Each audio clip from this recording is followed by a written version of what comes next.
खुलुमबाय आं बे समाव मोननैसो सुंद' आपडेट लानानै फैलायबाय। रायजोफोर मैयानि सानाव शाहजाहान आली आहमेद बिथाङा खौरांगिरिनि सिगाङाव बिटिआरनि सीएम मानगोनां प्रमद बर', आसाम केबिनेट मन्त्री इउजि ब्रह्म आरो बिटिआरनि इएम रन्जित बसुमतारी बिथांमोननि हेंथायै मैयानि सानाव माखासे गोख्रों बिबुंथि होदोंमोन। शाहजाहान आली आहमेद बिथांनि बेबायदि बिबुंथि होनायनि सायावहाय दिनै गोख्रों रावजों फिनजाथाय होफिनदों बिटिआरनि इएम रन्जित बसुमतारी बिथाङा। नोंथांमोना बे भिडिअखौ जोबजासिम नायनानै ला, अब्लाना गासैबो बाथ्राखौ नोंथांमोना आबुङैनो मोनथिनानै लानो हागोन। थारैनो मैयानि सानाव शाहजाहान आली आहमेद बिथाङा खौरांगिरिनि सिगाङाव मा गोख्रों रावजों बिबुंथि होआमोन, नोंथांमोना बिथांनि सुंद' बिबुंथि होनाय भिडिअ क्लिपखौ गिबियावनो नायनानै लाग्रोदो। आसलते प्रकृतपक्षे भूमि पट्टा नाমৰ মাটিৰ পট্টা নামৰ যিবিলাক কাগজ পত্ৰ তেওঁলোকে বিতৰণ কৰি আছে, এইবিলাক কোনো ধৰণৰ পট্টা নহয়, কথা স্পষ্ট। আৰু মই প্ৰত্যাহ্বান জনাব বিচাৰিছোঁ চিফ ডাঙৰীয়া প্ৰমোদ বড়ো ডাঙৰীয়া আৰু ভূমি বিভাগৰ যিগৰাকী ইএম আছে ৰঞ্জিত বসুমতাৰী ডাঙৰীয়া, দুয়োগৰাকীক প্ৰত্যাহ্বান জনাব বিচাৰিছোঁ, তেওঁলোকে স্পষ্ট কৰক এই কথাটো যে সেই কাগজখিনি কোনটো এংগেলৰ পৰা মাটিৰ পট্টা হ'ল, সেই কথাখিনি স্পষ্ট কৰিব লাগে।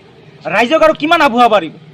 তেওঁলোকে প্ৰকৃতপক্ষে লেণ্ড পলিচি 1989ৰ আধাৰত কিছুমান কাগজ পত্ৰহে দি আছে, আৰু তাত স্পষ্টভাৱে এই কথা উল্লেখ আছে এই লেণ্ড পলিচিত যে 3 বছৰ সেই কাগজবিলাকৰ ভেলিডিটি থাকিব, আৰু 3 বছৰ পিছত পুনৰাই সেই কাগজ পত্ৰ পৰীক্ষা নিৰীক্ষা কৰি পেলাই যদি তেওঁলোকক দিব পৰা যায় পাট্টা, তেতিয়াহ'লে তেওঁলোকে পৰৱৰ্তী সময়তে বিবেচনা কৰিব। এতিয়া 3 বছৰ পিছত প্ৰমোদ বড়ো ডাঙৰীয়া ক'ত থাকিব, ৰঞ্জিত বসুমতাৰী ডাঙৰীয়া ক'ত থাকিব, তাৰ কি গেৰাণ্টি আছে? তেওঁলোকে দিব নে নিদিব তাৰ কি গেৰাণ্টি আছে? গতিকে ইয়াত কোনো ধৰণৰ লেণ্ড পলিচি বিটিচিয়ে লোৱা নাই। তেওঁলোকে কৈছিল তেওঁলোকৰ যি নিৰ্বাচনী ইস্তাহাৰ তাৰে 7 নম্বৰ পেজত স্পষ্টভাৱে উল্লেখ কৰিছিল যে চৰকাৰ গঠন হোৱাৰ 3 মাহৰ ভিতৰত তেওঁলোকে লেণ্ড পলিচি লৈ আহিব। সেই লেণ্ড পলিচি ক'ত? সেই তাৰ উত্তৰ ৰঞ্জিত বসুমতাৰী ডাঙৰীয়া প্ৰমোদ বড়ো ডাঙৰীয়াৰ হাতত আছে নেকি? যদি আছে ৰাইজক জনাই দিয়ক, দুধ কা দুধ পানী কা পানী হৈ যাব। আমি সেইকাৰণে প্ৰত্যাহ্বান জনাইছোঁ যে তেওঁলোকে মিছা কথা কৈ পেলাই ৰাইজক বিপথে পৰিচালিত কৰিব নালাগে। আৰু ভয়ংকৰ ষড়যন্ত্ৰ আপোনালোকে জানি আচৰিত হ'ব, 2023 চনৰ জুন মাহৰ 12 তাৰিখে তেওঁলোকে মাননীয় মুখ্যমন্ত্ৰীৰ যি কাৰ্যালয় তাতে তেওঁলোকে এটা বৈঠক কৰিছিলে, আৰু সেই বৈঠকত তাত কোন উপস্থিত আছিলে? প্ৰমোদ বড়ো ডাঙৰী উপস্থিত আছিলে, ইউজি ব্ৰহ্ম ডাঙৰী উপস্থিত আছিলে, মুখ্যমন্ত্ৰীৰ সভাপতিত্বত এই বৈঠক অনুষ্ঠিত হৈছিলে। আৰু তাত তেওঁলোকে কি ৰিজলিউশ্যন ল'লে? তেওঁলোকে ক'লে যে ইয়াত সম্পূৰ্ণ ইংৰাজী গোটেই কথাখিনি উল্লেখ কৰিছে। তেওঁলোকে ক'লে যে তেওঁলোকে ৰেগুলাৰ ইভেকশ্যন ড্ৰাইভ কৰিব অসম চৰকাৰৰ জৰিয়তে। এই বিটিচি অঞ্চলত উচ্ছেদ কৰাৰ কাৰণে খাল কাটি কুম্ভীৰ অনাৰ নিচিনাকৈ যেনেকৈ আপোনাৰ মানসকলে মান আনিছিলে, বদন বৰফুকনক যেনেকৈ আনিছিলে, ঠিক তেনেকৈ আজি ৰাজ্য চৰকাৰৰ প্ৰশাসন যন্ত্ৰক ইয়াত আমন্ত্ৰণ জনাই আনি আছে ইউজি ব্ৰহ্ম ডাঙৰীয়া আৰু প্ৰমোদ বড়ো ডাঙৰীয়া ইয়াত উচ্ছেদ কৰাৰ কাৰণে। যুগ যুগৰ পৰা বসবাস কৰি থকা বিভিন্ন জাতি জনগোষ্ঠীৰ মানুহে আজি শংকিত হৈছে এনেকুৱা ধৰণৰ তেওঁলোকৰ কাৰ্যকলাপৰ কাৰণে। আৰু 2023 চনৰ 12 জুন তাৰিখৰ এই যি তেওঁলোকৰ বৈঠক, সেই বৈঠকৰ এমাহৰ ভিতৰতেই তেওঁলোকে কি কৰিলে? উচ্ছেদৰ জাননীবিলাক দিয়া আৰম্ভ কৰিলে। আমি দেখিবলৈ পালোঁ যে জুলাই মাহৰ পৰা তেওঁলোকে উচ্ছেদৰ জাননী প্ৰদান কৰিলে, আগষ্ট মাহত আমাৰ এই হাছৰাবাৰীত উচ্ছেদৰ জাননী দিলে, আমাৰ বিজনীৰ দংচিয়া গাঁৱতো তেওঁলোকে উচ্ছেদৰ জাননী প্ৰদান কৰিলে। কিন্তু ভাগ্য ভাল যে আমাৰ বিটিচিৰ অভিভাৱক স্বৰূপ মাননীয় হাগ্ৰামা মহিলাৰী দেৱে এই ভুক্তভোগীসকলৰ ওচৰত থিয় হৈ পেলাই ক'লে যে কোনোবাই উচ্ছেদ কৰিলে আমি কালিয়ে ঘৰ বনাই দিম। তাৰ পিছত তেওঁলোকে ৰাজনৈতিক কাৰণত হয়তো এই উচ্ছেদটো সাময়িকভাৱে স্থগিত ৰাখিছে। যাৰ কাৰণে স্পষ্টভাৱে আমি ৰাইজক অনুৰোধ জনাব বিচাৰিছোঁ যে এনেকুৱা ধৰণৰ সাপক আপোনালোকে গাখীৰ খুৱাব নালাগে।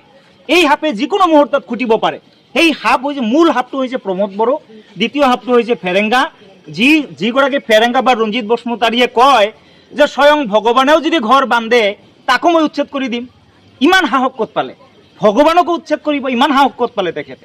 গতিকে প্ৰত্যাহ্বান জনাইছোঁ, তেওঁলোকে সঁচা কথাটো ৰাইজৰ মাজত লৈ গৈ পেলাই তেওঁলোকে কি কৰিলে এই 4 বছৰত, সেই উন্নয়নৰ মানে ভুৱা ঢোল তেওঁলোকে নবজাই প্ৰকৃতপক্ষে কি উন্নয়ন কৰিলে সেইখিনি লৈ ৰাইজৰ ওচৰত যাওঁ। शाहजाहान आली आहमेद बिथांनि बेबायदि बुंनायनि सायावहाय शाहजाहान आली आहमेदनि हेंथायै बिटिआरनि इएम रन्जित बसुमतारी बिथाङा खौरांगिरिनि सिगाङाव माखासे गोख्रों बिबुंथि होनायखौ बे समाव नुनो मोननाय जादों। थारैनो बिटिआरनि इएम रन्जित बसुमतारी बिथाङा बे समाव खौरांगिरिनि सिगाङाव शाहजाहान आली आहमेदनि हेंथायै मा गोख्रों गोख्रों रावजों फिनजाथाय होदों नोंथांमोना नायनानै लादो। शाहজাहान आলী आहমেদ এখেতে BPFৰ হৈ পেলাই যিখিনি এডভকেচি কথা কৈছে মোৰ হাতত তথ্য সহকাৰে মই প্ৰমাণ দিব বিচাৰিছোঁ যে যোৱা 2020 চনৰ 15 ডিচেম্বৰ দিনাখন যেতিয়া সন্মানীয় প্ৰমোদ বড়ো ডাঙৰীয়াৰ নেতৃত্বত আমাৰ পাৰ্টিয়ে UPPL দলে চৰকাৰ গঠন কৰিলে এখেতৰ নেতৃত্বত আমি অহা 15 ডিচেম্বৰ দিনাখন 4 বছৰ হ'বলৈ গৈ আছে পূৰ্ণাংগভাৱে। এই 4 বছৰৰ ভিতৰত আমাৰ চৰকাৰে আজিলৈকে 2,20,000 মানুহক মাটিৰ পাট্টা দিবলৈ সক্ষম হ'ল। এখেতে যদি ইমান জানিও নজনাৰ দৰে মূৰ্খৰ নিচিনা মানুহৰ আগত মিছা কথা কৈ পেলাই মানুহক ভুল পথেৰে ল'ব বিচাৰিছে, কেইদিনমানৰ আগতে আপোনালোকে নিজে এই কথাটো পাব্লিছ কৰিছে যে 1886টা ফেমিলিক আমি মাটিৰ পাট্টা দিবলৈ সক্ষম হৈছোঁ। তেনেকৈ আমি টোটেল 2,20,000 মানুহক মাটিৰ পাট্টা দিবলৈ সক্ষম হ'লোঁ।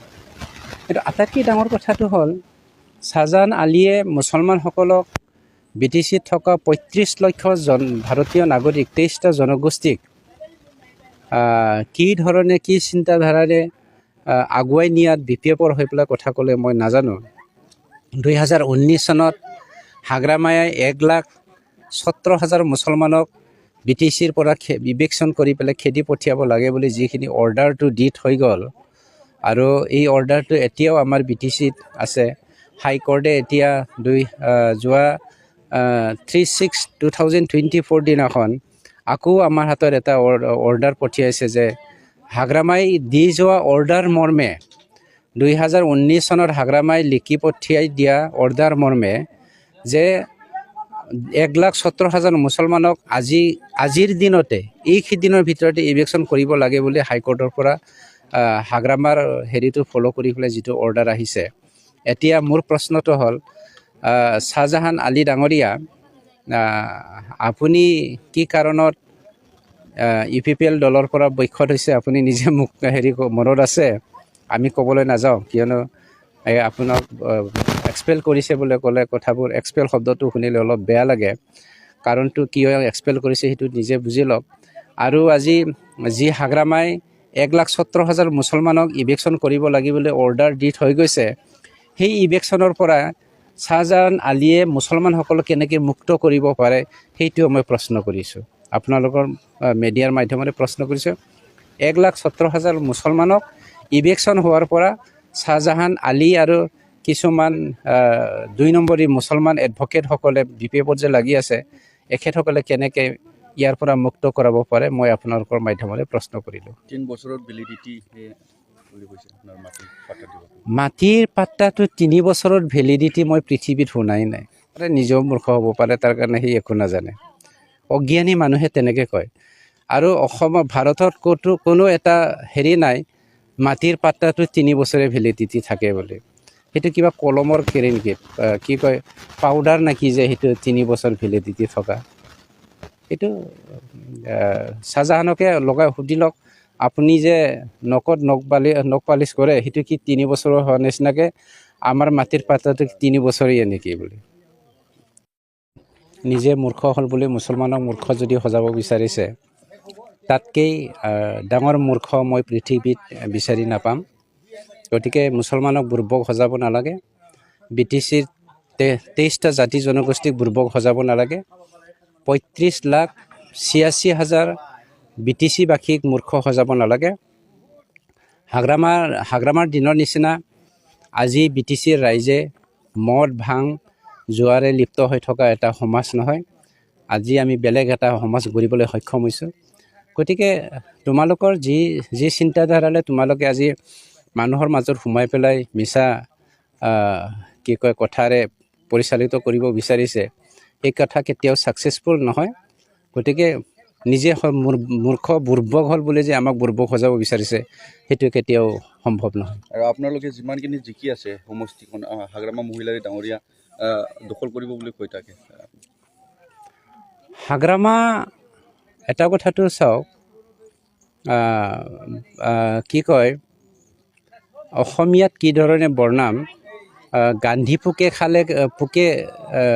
খালে যেনেকৈ ফলবোৰ মানে হেৰি হ'ব নাজানে, কি কয়, টেকৰা লাগি থাকে, হাগ্ৰামাৰ ৰাজনীতিটো টেকৰা লাগি গৈছে।